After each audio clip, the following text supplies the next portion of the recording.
જૂનાગઢના તાજેતરમાં જૂનાગઢના રોડ રસ્તાની હાલત દયનીય હતી, જ્યારે મહાનગરપાલિકા દ્વારા હાલ પૂરજોશમાં અગાઉ કામગીરી ચાલુ હતી, ત્યારે જૂનાગઢ શહેરમાં અનેક જગ્યાએ રોડ રસ્તા ખોદી નાખવામાં આવ્યા હતા, કારણ કે જૂનાગઢમાં ભગત ગટરની કામગીરી પૂરજોશમાં ચાલી રહી હતી, ત્યારે એને લઈને જૂનાગઢના રોડ રસ્તા ખોદી નાખવામાં આવ્યા હતા. તેને લઈને જૂનાગઢના ધારાસભ્યે તેઓના કાર્યકર્તાઓને અને જૂનાગઢની જનતા પાસે ફોટા અને વિગતો મંગાવી હતી.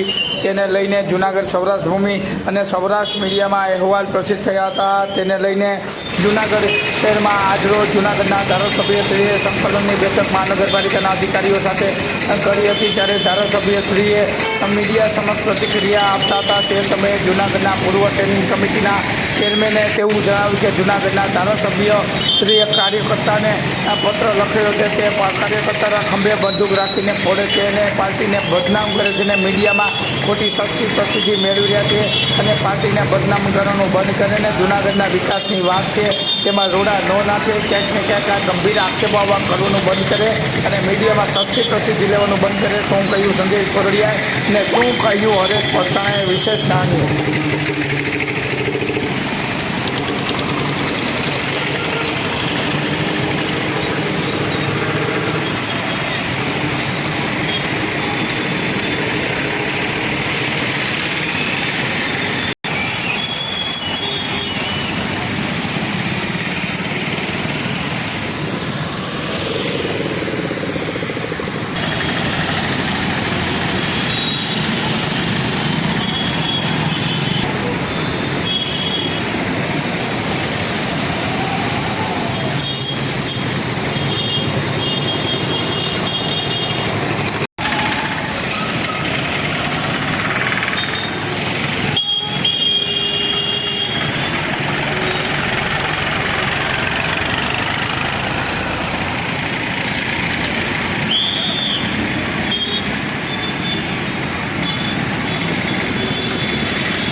સૌરાષ્ટ્ર ભૂમિ, સૌરાષ્ટ્ર ભૂમિ, સૌરાષ્ટ્ર ભૂમિ.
વ્યવસ્થિત આવ્યું.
અરે વિડીયો કરીએ ભાઈ, આ વિડીયો સાઈડમાં રહેવાય ને પણ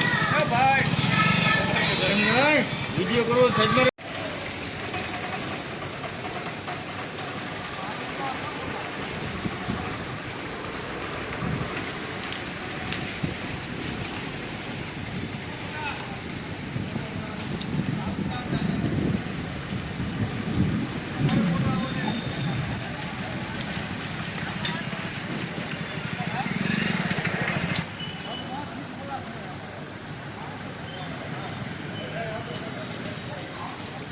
હવે ભૂમમાં શેમાં આવશે જો આ હાલત.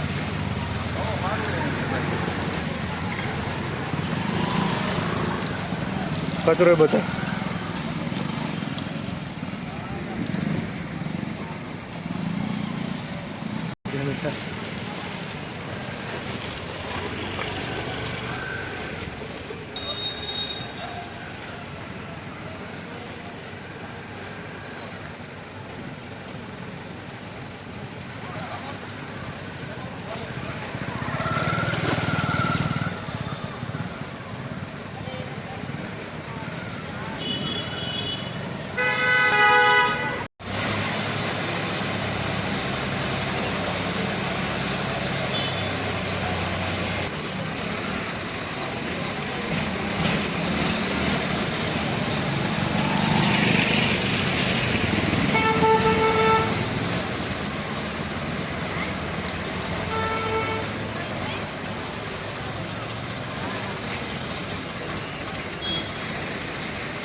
એક મિનિટ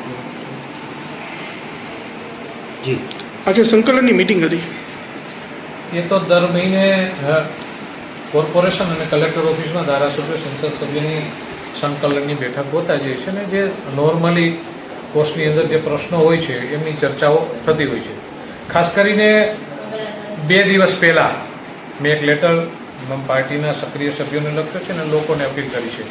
એમનું અર્થઘટન કંઈક લોકો દ્વારા કંઈક મીડિયા દ્વારા અલગ થઈ રહ્યું છે એટલા માટે મારે તમને કહેવું છે કે લેટર એ કોઈ સરકારની વિરુદ્ધ કે કર્મચારી વિરુદ્ધ કે કોઈ કોર્પોરેશન વિરુદ્ધ કે પદાધિકારી વિરુદ્ધ એ નથી. એ લેટરની અંદર કોઈએ વાંચ્યો નથી. એ ખાડાનો પ્રશ્ન નથી કે ખાડા જે છે એ પ્રશ્ન છે એ છે કે ગેરંટી પીરિયડમાં જે રસ્તાઓ બન્યા છે, ગેરંટી પીરિયડમાં જે જૂનાગઢ મ્યુનિસિપલ કોર્પોરેશનની અંદર કામો થયા છે એ કામો એની અંદર 1.5 વર્ષમાં ક્યાંય તૂટી ગયા હોય તો એનો રિપોર્ટ આપે અને આપણે કમિશનરશ્રીને એમને કહી કે આ રસ્તાઓ તૂટી ગયા છે ગેરંટી પીરિયડમાં તો એ રસ્તાઓ ફરીથી નવા તોડીને બનાવવા એટલે વ્યવસ્થા તંત્ર જળવાઈ જાય એમના માટેનું છે. અને ઘણા મિત્રો એવા કોંગ્રેસના લોકો હોય બીજા લોકો હોય કે જેને બેસીને આ જ કામ છે એવું કહે છે કે ધારાસભ્ય તરીકે આ ખોબા જેવડું જૂનાગઢ છે તો હું એવું કહું છું કે આ ખોબા જેવડું જૂનાગઢ નથી, આ હાંડા જેવડું જૂનાગઢ છે. બરાબર છે? તમે આને ખોબો ન ગણો. આ ગુજરાતની આધ્યાત્મિક શહેર છે. આને તમે ખોબો કહીને મસ્તી કરવાનું કામ બંધ કરી અને આખા જૂનાગઢમાં શું થતું એવું ધારાસભ્ય તરીકે મને ખબર ન હોય હું સ્વીકારું છું.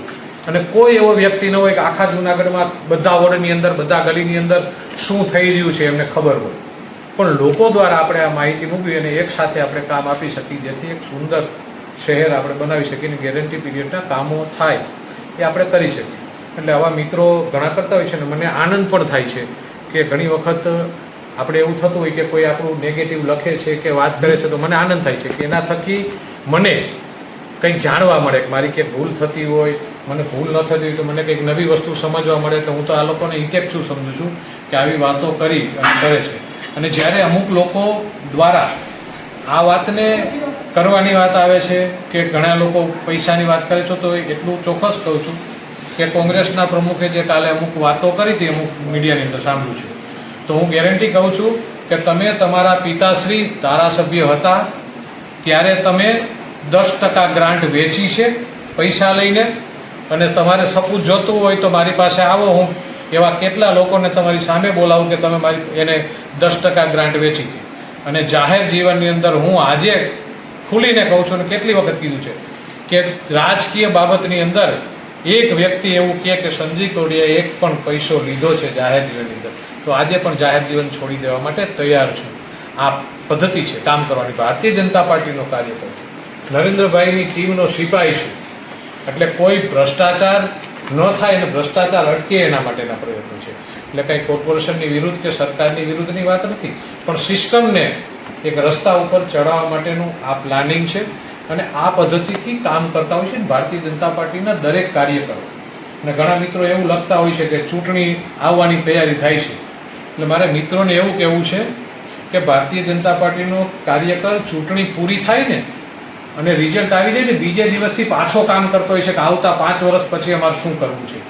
એટલે તમે 2.5 વર્ષ પછી તમને સમજાણું કે આ ચૂંટણી આવતી હશે. અમને તો પહેલેથી જ ખબર છે કે 5 વર્ષ પછી 2027માં ચૂંટણી આવવાની છે. એટલે અમારું આ નવી પ્રક્રિયા નથી. અમે તો બજારમાં લોકોની સાથે લોકોની વચ્ચે રહેનારા પાર્ટીના કાર્યકરો છે. અમારા હજારો કાર્યકરો, સંજય કોડિયાની અમારા હજારો કાર્યકરો આ વિસ્તારના દરરોજ લોકોની સાથે રહે છે ભારતીય જનતા પાર્ટીના. એટલે આ ચૂંટણીનો વિષય તો એ તમારે માટે છે કારણ કે તમે તો વરસાદની જેમ મકોડા જેમ નીકળે ઓલા કાળા એમ ચૂંટણી આવે ત્યારે તમે બહાર નીકળો છો ને વહી જાઓ છો. અમે એ મકોડા નથી. અમે તો લોકોની વચ્ચે રહેનારી માછલીઓ છીએ. અમે કામ કરી છીએ લોકોની વચ્ચે રહી કાયમ એને શુદ્ધતા મળે, એને પવિત્રતા મળે, એને સારું થાય એમના માટેના અમારા પ્રયત્નો છે. એટલે અમે આ નીતિથી કામ કરીએ છીએ. એટલે બધા મિત્રોને વિનંતી કે ખાડા એ કોર્પોરેશનની જવાબદારી છે ને ખાડા કોર્પોરેશન પૂરતી હોય છે. ધારાસભ્ય પાસેથી શું અપેક્ષા રાખવી, શું કામ હોવા જોઈએ એ ઘણી વખત આપને ખ્યાલ પણ નથી.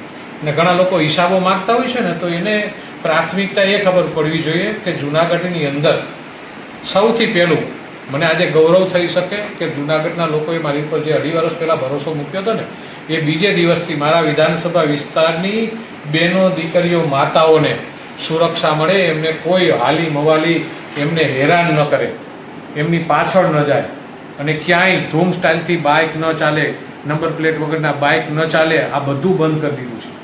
આ રાજ્યના મુખ્યમંત્રી આદરણીય ભૂપેન્દ્રભાઈ પટેલ અને ગૃહમંત્રી હર્ષભાઈ સંઘવીના સપોર્ટથી સમગ્ર ગુજરાતમાં ચાલી રહ્યું છે. પણ હું તો મારા વિધાનસભા વિસ્તારની વાત કરું, જૂનાગઢની એના સપોર્ટથી, પોલીસના કાર્યવાહીથી આજે એક પણ મવાલી, કોઈ કામ 100% નથી થવાનું. બનાવો બનશે, એવું નથી કે ક્યાંય ક્રાઇમ નથી થવાનું, પણ એ ક્રાઇમનું સોલ્યુશન કરવા, ક્રાઇમ ઓછો થાય અને બેની દીકરીઓની સુરક્ષા થાય ને એનું મને ગૌરવ છે. કદાચ લોકો ઘણા લોકો હશે ન સ્વીકારે, પણ મને ગૌરવ છે, મને શાંતિ છે કે મારા વિધાનસભા વિસ્તારની અંદર બેનો દીકરીઓની સુરક્ષા માટેનું કામ કર્યું છે. ગરીબ માણસોની હોસ્પિટલ છે, સરકારી હોસ્પિટલ, નાના માણસો આવે છે કે જ્યાં એમની ક્ષમતા નથી બિચારાની કે પ્રાઇવેટમાં લઈ શકે. આ તો આયુષ્યમાન કાર્ડ આદરણીય પ્રધાનમંત્રીને આદરણીય મુખ્યમંત્રીએ કાઢ્યું છે, તો એ સરકારીને બદલે પ્રાઇવેટમાં જઈ શકે. છતાં પણ ઘણા એવા લોકો છે કે પ્રાઇવેટ હોસ્પિટલમાં નથી જઈ શકતા. સરકારી અંદર આપણે જઈને આજે ગૌરવ સાથે કહી શકીએ કે સ્વચ્છતા પ્રાઇવેટ હોસ્પિટલથી પણ સારી સ્વચ્છતા સરકારી હોસ્પિટલમાં છે, સારી વ્યવસ્થા થાય છે, એને દવા પણ મળે છે, એમને બધી વ્યવસ્થાઓ સરકારી હોસ્પિટલમાં આજે મળે છે. એનું ગૌરવથી કામ કર્યું છે. આજે ઉપરકોટ જોઈ શકો છો, કેટલા વર્ષોથી આ વિરાસત હતી, એને આપણે સારી રીતે ઉજાગર કરી. હમણાં પાછળ નવું સારું પાર્કિંગ થશે, ઊભું થશે. આ બધી વસ્તુઓ લોકોને ખબર પડશે કે આ રાવ નવગણની વાત છે, આ બેન ભીલડીની વાત છે, આ વીર બોદરની વાત છે, દેવાયત બોદરની વાત છે. આ બધી સંસ્કૃતિ જોડાયેલી છે અને જીવિત રાખવાનું કામ એ આ ગુજરાતની ભારતીય જનતા ટેન્ડર પ્રક્રિયાથી એ કામ થશે. એ ગિરનારના ડેવલપમેન્ટની વાત કરી લીધી છે, એટલે ઘણી વખત એ ચર્ચાઓ નથી. આ બધા કામો છે એ ધારાસભ્યને કરવાના છે જે 20-20 વર્ષથી. હેરિટેજ બિલ્ડિંગો આપણે જોઈએ છીએ, ગર્લ્સ સ્કૂલ જો પહેલાં કેવી હતી, આજે કેવી ઊભી કરી છે. આપણું હેરિટેજ પ્રોપર્ટી છે ને સારી. નરસિંહ મહેતા વિદ્યા મંદિર, જ્યાં લઘુમતી સમાજના બાળકો ભણે છે, આજે કેટલા કરોડ રૂપિયા રાખીને તમે જોવા જશો, તમને એમ લાગશે કે આ બિલ્ડિંગ બનાવે છે. મોહબ્બત મકબરો હોય, એને જીવિત કરવાનું કામ કર્યું છે. એટલે બધી જગ્યાએ હજી દરબાર હોલનું કામ પણ હમણાં થશે. અને આનંદ થશે કે સ્પોર્ટ્સ સંકુલનું કામ છેલ્લા 20 વર્ષ ત્યાં અટકેલું પડ્યું છે, એનું ટેન્ડર ખુલી ગયું છે 19.25 કરોડના ખર્ચે. ટૂંક સમયમાં જ હમણાં રમતગમત મંત્રી હર્ષભાઈ સંઘવીના સાથે આપણે કામનું ખાતમુહૂર્ત કરાવશું. જૂનાગઢનું સ્પોર્ટ્સનું સંકુલ પણ મળશે. આ ધારાસભ્યોના કામ છે, કર્યા છે. અને ઘણા લોકો બોર્ડની બહુ ચિંતા કરે છે. મારેલો હોય ને બોર્ડ મૂકે, આપણે એવી વાતો થતી હોય ને કે એમાં લખ્યું હતું કે આ ફોટો પાડી લેજો બેનરનો, આવતી ચૂંટણીમાં અહીંયા ફાટક નહીં હોય. એટલે એને બહુ ચિંતાઓ થતી હોય છે, પણ એ ચિંતાઓ ખાલી ફાટકની જ કરે છે. એમાં લખ્યું છે આખું નથી વાંચતા. અને કોઈ કામ એવું નથી કે આજે પતી જવાનું છે. દરેક કામની પદ્ધતિ હોય છે, દરેક કામનો સમય હોય છે. ઘણી વખત ટૂંક સમયને બદલે મોટો સમય પણ હોય છે. ત્યારે એ સમયને હિસાબે જશે. એટલે તમે બહુ ચિંતા ન કરતા, એ મારા ધ્યાનમાં જ છે. એટલે બહુ ચિંતા કરવાના લોકો ઘણા છે. મને સારું લાગે છે, યાદ તો રાખે છે કે મેં ફાટક એને ફોટો પાડ્યો તો વાંચે છે. એટલે ફાટકના પ્રશ્નો માટે સંસદ સભ્યશ્રી અને અમે બંને મહેનત કરી રહ્યા છીએ અને એનું ઉત્તમ પરિણામ પણ એ ધીરજ છે અને એમાં લખ્યું છે ને એ સમયે પૂરું થઈ જશે. એમાં બહુ ચિંતાનો વિષય નથી. એટલે છતાં પણ કોઈ પણ કામો અમે કીધા હશે તો પ્રયત્ન અમારા 100% હશે. કામ કદાચ નહીં પણ થાય, એટલે એવું નથી કે 100% પૂરું થાય, પણ પ્રયત્નો અમે 100% પૂર્ણ કર્યા હશે. અને દરેક કામો બધા સાથે મળીને, ચૂંટાયેલા કોર્પોરેટરો હોય, પદાધિકારી હોય કે સરકાર હોય, કર્મચારીઓ સાથે મળી અને જૂનાગઢને આપણે સુંદર બનાવવું છે. 100% તમારા કોઈ પણ પ્રશ્નો હોય તો મને બધા કહી શકે છે. મેં ઘણી વખત બધાને નંબર પણ આપ્યો છે કે ભાઈ મારા નંબર ઉપર તમે એક ફોટો અને એડ્રેસ મોકલજો. એ આપણે કરવા માટે બધા સાથે મળી અને પ્રયત્નો કરશે અને સારી રીતે આપણે એને કરી શકશું. ખાસ 2027ની ચૂંટણીની તૈયારીમાં સંજયભાઈ લાગી ગયા છે એવું કહેવામાં આવે છે. એ તો મેં તમને કીધું કે અમે તો 2022માં જ્યારે રિઝલ્ટ આવ્યું ત્યારથી લાગી ગયા છે. એટલે આજે દેખાય છે એવું. સંજયભાઈ નથી લાગી ગયા. ભારતીય જનતા પાર્ટી તો 365 દિવસ જ ચૂંટણીની તૈયારીમાં હોય છે. સંજયભાઈ, તમે 15 વર્ષ કોર્પોરેટર રહ્યા, 3 વર્ષ એક સૈનિક જન્મ શહેર ભાજપ, 3 વર્ષ રહ્યા, 2.5 વર્ષ ધારાસભ્ય રહ્યા. લોકો કહે છે સંજયભાઈ શું કર્યું કહે છે. અને હરેશભાઈ પત્ર લખ્યો છે આજે તમારી સામે વળતો જવાબ આપ્યો કે જે આ પત્રથી પાર્ટીની બદનામી થાય છે, શું કહેશો? મેં જે કર્યું છે એ બધું સામે કહી દીધું છે. એટલે એમાં કંઈ કહેવાનું છે નહીં. બધું જે કર્યું છે એ સામે દેખાય છે અને લોકો સમજે છે. એટલે કોર્પોરેટર હતો ત્યારે કોર્પોરેટરનું કામ કરવાનું હતું, પાર્ટીનો પ્રમુખ હતો તો પાર્ટીનું કામ કરવાનું હતું, સ્ટેન્ડિંગ ચેરમેન હતો ત્યારે સ્ટેન્ડિંગ ચેરમેનનું કામ કર્યું છે. બધો હિસાબ છે જ અને એ અપાય છે અને દર વર્ષે હિસાબ આપું છું. એટલે એમાં હિસાબ તમે આ પત્ર લખ્યો એટલે એમ કે ધારાસભ્ય મીડિયામાં જઈને બદનામ કરે પાર્ટીને ને આવું કહે છે હરેશભાઈ, શું કહેશો? એવું કે મને કોઈ ખબર નથી. મેં તો પહેલાં જ તમને કીધું છે કે પત્ર છે એ સરકારને કે કોર્પોરેશનનો નથી અને એ પત્રને કોઈએ વાંચ્યો પણ સરખો નથી. મીડિયાના મિત્રો એકબીજાએ પત્ર છે કે ગેરંટી પીરિયડમાં બનેલા રસ્તાઓ ખરાબ ન થયા હોય તો એની જાણ કરો તો જેથી આપણે એને આપી શકીએ. એટલા માટે છે. પછી આને કોઈ ગમે એ રીતે લઈ શકે તો એમાં તો આ દેશ લોકશાહી દેશ છે એટલે સ્વતંત્રતા છે એટલે બધા પોતપોતાની રીતે કરી શકે છે. લોકો એમ કહે છે કે 15 કોર્પોરેટર અને સ્ટેન્ડિંગ ચેરમેન તો એમને એ કે ખબર જ છે ધારાસભ્યને આમ છતાં પત્ર લખીને કે મીડિયામાં જઈને સસ્તી મારે પ્રસિદ્ધિ શું મેળવે છે. કરવું છે એ મારે તમને કે કોઈને પૂછવાની જરૂર નથી. મારે શું કરવું છે હું મારી પદ્ધતિથી કરું છું અને એ કેમ કરવું, શું કરવું, કઈ રીતે કરવું, ક્યારે કરવું એ હું લોકશાહીની અંદર મને બધું સમજ છે ને હું મારી રીતે કરું. હરેશભાઈના પત્રને લઈને તમે શું કહેશો? બોલી કરીએ. એમએલએને લઈને પત્ર લખાયો છે, શું વાત છે? માનની ધારાસભ્ય શ્રી સંજયભાઈ કોરડિયાએ ભારતીય જનતા પાર્ટી જુનાગઢ મહાનગરના તમામ સક્રિય સભ્યોને એક પત્ર સોશિયલ મીડિયા દ્વારા મોકલેલ છે અને એ પત્રમાં એવું હતું કે જુનાગઢ શહેરમાં છેલ્લા 1.5 વર્ષમાં થયેલા નબળી કામગીરી અને કામની વિગત તમારા વિસ્તારમાંથી મને મોકલો જેથી કરી અને એમાં એક્શન લઈ શકાય.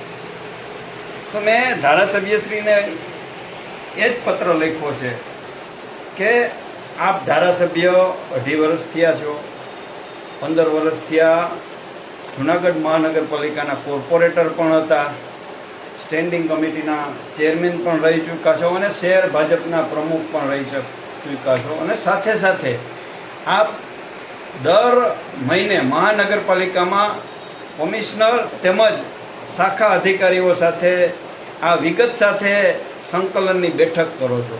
તો જે કામ થયા છે, કોણ કામ કરે છે અને કામની તમામ વિગત આ સંકલનમાં ચર્ચા થાય છે. તો આપની પાસે આવી બધી જ વિગતો ઉપલબ્ધ હોય તો સક્રિય સભ્યોના ખંભે બંદૂક રાખી અને ફોડવાનો મતલબ શું? જો આપણે એક્શન લેવા જ હોય તો પછી આપની પાસે પૂરતી વિગત છે. એ પત્રને જાણ કરતો મેં પત્ર માનની ધારાસભ્યશ્રીને લખ્યો છે. પાર્ટીની બદનામીની એક વાત થઈ રહી છે. હા, સાથે સાથે મેં એવું કીધું છે કે મહાનગરપાલિકા પણ ભારતીય જનતા પાર્ટીનું શાસન હોય, આપ શ્રી પણ ભારતીય જનતા પાર્ટીના જ ધારાસભ્ય શ્રી છો. તો સંકલનના અભાવે ગામના વિકાસ પણ રૂંધાય છે અને અંતે ભારતીય જનતા પાર્ટી પણ બદનામ થાય છે.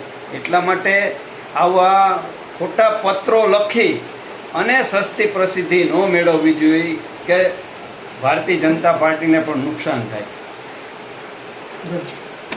ક્યાંક ને ક્યાંક ધારાસભ્યો ક્યાંક ને ક્યાંક કહેશો એટલે મેં એ પત્રનો જવાબ જ એ આપ્યો છે કે આપ શ્રી જુનાગઢના ધારાસભ્ય શ્રી છો અને દર માસે આપ કોર્પોરેશનમાં સંકલનની બેઠક શાખા અધિકારી અને માનની કમિશનર શ્રી સાથે કરો છો. તો આપણી પાસે એની વિગત ઉપલબ્ધ જ છે. તો કાર્યકર્તાને લેટર લખી અને કાર્યકર્તાને બદનામ કરવામાં શું ફાયદો થવાનો છે અને જેને કારણે ભારતીય જનતા પાર્ટીને પણ મોટું નુકસાન થાય છે. કારણ કે કોર્પોરેશનમાં પણ ભારતીય જનતા પાર્ટીનું શાસન છે અને માનની ધારાસભ્યશ્રી પણ ભારતીય જનતા પાર્ટીના જ છે. એટલે સંકલનના અભાવે જુનાગઢ શહેરને પણ નુકસાન થાય છે અને ભારતીય જનતા પાર્ટીને પણ નુકસાન થાય છે. ક્યાંક ને ક્યાંક એવું લાગે છે ગઈ બોડીએ કામગીરી કરી છે અને આ બોડીને બદનામ કરે નવા વ્યક્તિઓ છે કે ક્યાંક ને ક્યાંક બદનામ થઈ રહી છે બોડી અને ક્યાંક ને ક્યાંક દબાવવાનો પ્રયત્ન પણ થઈ રહ્યો છે. ના, એવો કોઈ વિષય છે નહીં, કોઈને દબાવવાની વાત કે કોઈને બદનામ કરવાની વાત, પરંતુ જે વાસ્તવિકતા હતી એ મેં પત્રમાં જણાવેલ છે. આગામી સમયમાં પ્રદેશમાં જાણ કરી છે કે કેમ? શહેર ભાજપના પ્રમુખશ્રીને મેં જાણ કરેલી છે. ભારતીય જનતા પાર્ટીના પ્રમુખ જે માર્ગદર્શન આપશે એ પ્રમાણે મેં આગળ વધશે. જો આ બાબતે યોગ્ય નહીં થાય તો શું કરશો આગામી દિવસોમાં? ભારતીય જનતા પાર્ટીમાં એવું ન હોય. આ તો ભારતીય જનતા પાર્ટીને નુકસાન થઈ રહ્યું છે એટલે મેં પત્ર લખીને જાણ કરી છે. આવા તમે જે વ્યક્તિએ કામ કર્યા હતા તમારી બોડીએ એ કામગીરી થઈ છે ક્યાંક ને ક્યાંક. હાલ ચોમાસું છે એટલે કામગીરીનું તને ખાડા બુરોની વાત ધારાસભ્યશ્રી કરે તો ધારાસભ્યશ્રી શું બુરી શકશે અત્યારે? વાસ્તવિક સ્થિતિમાં આપણે જોઈએ તો જુનાગઢ શહેરમાં આમ તો ભૂગર્ભ ગટરનું કામ, ટોરેન્ટ ગેસ લાઇનનું કામ અને પાણીની લાઇનનું કામ ચાલી રહ્યું છે. એને કારણે રસ્તાઓ ખોદવામાં આવ્યા છે, તોડવામાં આવ્યા છે અને જ્યાં જ્યાં 3 કામ પૂરા થઈ ગયા ત્યાં રસ્તાના કામ પણ પૂરા કરી દેવામાં આવ્યા છે. પરંતુ જ્યાં આ કામ ચાલુ હતું ત્યાં ખાડાની ફરિયાદો લોકોની હશે. ધારાસભ્યશ્રી મીડિયામાં એમ કહે છે કે બોડીએ કામ નથી કર્યા ને ખાડા છે. આવા પત્ર લખીને શું ફાયદો છે હવે લોકોને ગેરમાર્ગે દોરતા એવું નથી લાગતું કંઈક? એવું એને પૂછી લે.